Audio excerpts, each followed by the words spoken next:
we got some major news in the Dylan Larkin trade saga, as according to journalist Helena St. James, Dylan Larkin has given Steve Yzerman a list of 3 teams that he's willing to be traded to. And those teams are the Florida Panthers, Minnesota Wild, and Las Vegas Golden Knights.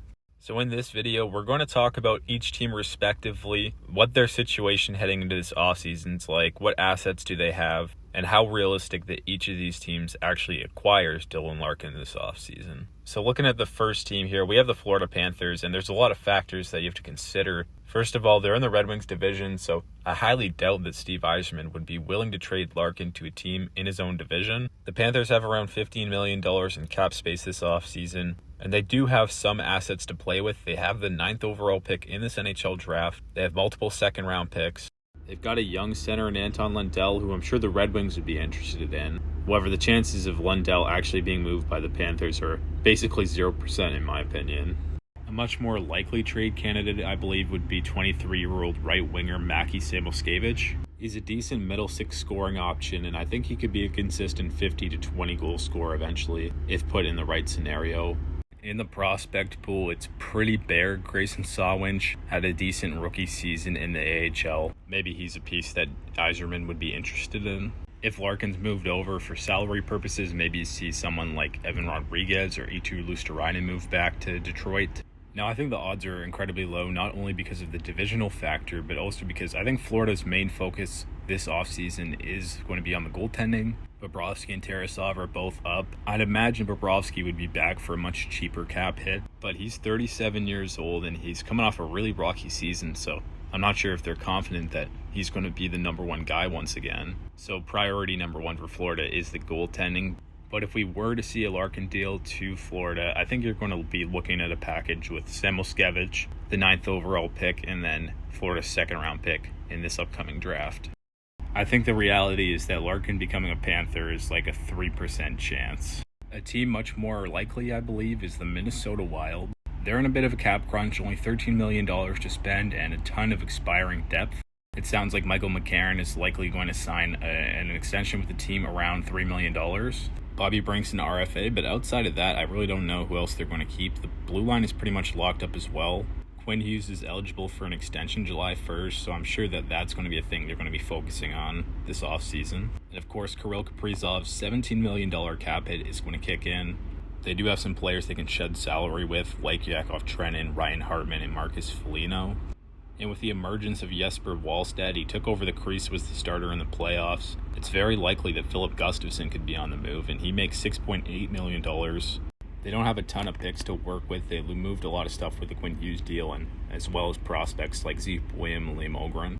Some players that could be intrigued for Detroit. You got Danila Yurov, who played center for the Wild this season, had 27 points as a rookie. Someone that can slot in right away for the Red Wings. He fits the Sider and Raymond timeline better. Charlie Stramel had a fantastic season for Michigan State. He's viewed as the Wild's top prospect right now.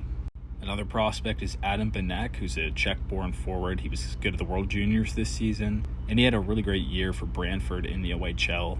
I think a realistic package could be Philip Gustafsson, who fits a need for Detroit. They have John Gibson, but he only has 1 year left in his contract, and he's in his mid-30s. So Gustafsson could potentially be a long-term solution with Detroit and form a tandem with Trey Augustine, assuming that they do trade Sebastian Cossa this offseason.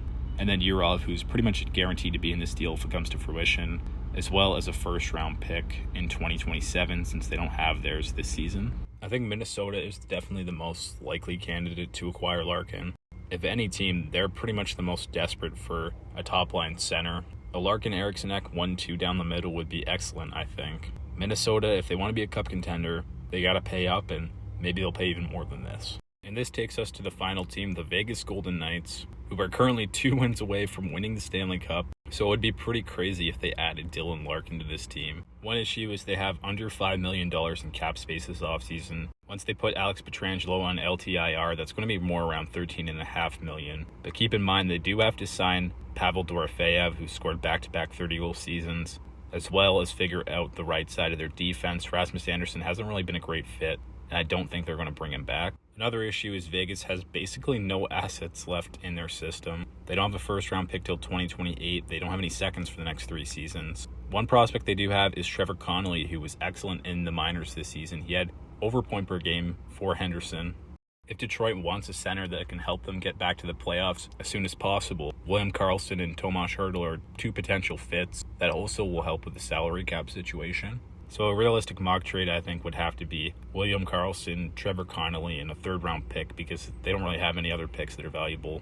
But I doubt this moves the needle enough for Yzerman, and I think the odds of Larkin actually ending up in Vegas are incredibly low. Now, if Yzerman isn't willing to move Larkin to any of these teams, he just doesn't see the right value, then there is a chance that Larkin will expand his trade list, and another team with more assets can come in and swoop him up. So it will be interesting to see how this plays out. It seems like the relationship between Larkin and Yzerman is really poor, and this could get very ugly, especially if there is a scenario where a trade doesn't come to fruition this offseason and Larkin starts the year on the Red Wings probably sitting out. But let me know down below, what do you think of this whole trade scenario with Dylan Larkin and him only giving the Wings 3 teams that he's willing to go for? I think that's kind of a dick move from him, but ultimately he has the no-move clause and he's using it to his advantage. Let me know if you like any of these mock trades. Who do you think he's actually going to end up with? Thanks for watching, and I'll see you in the next one.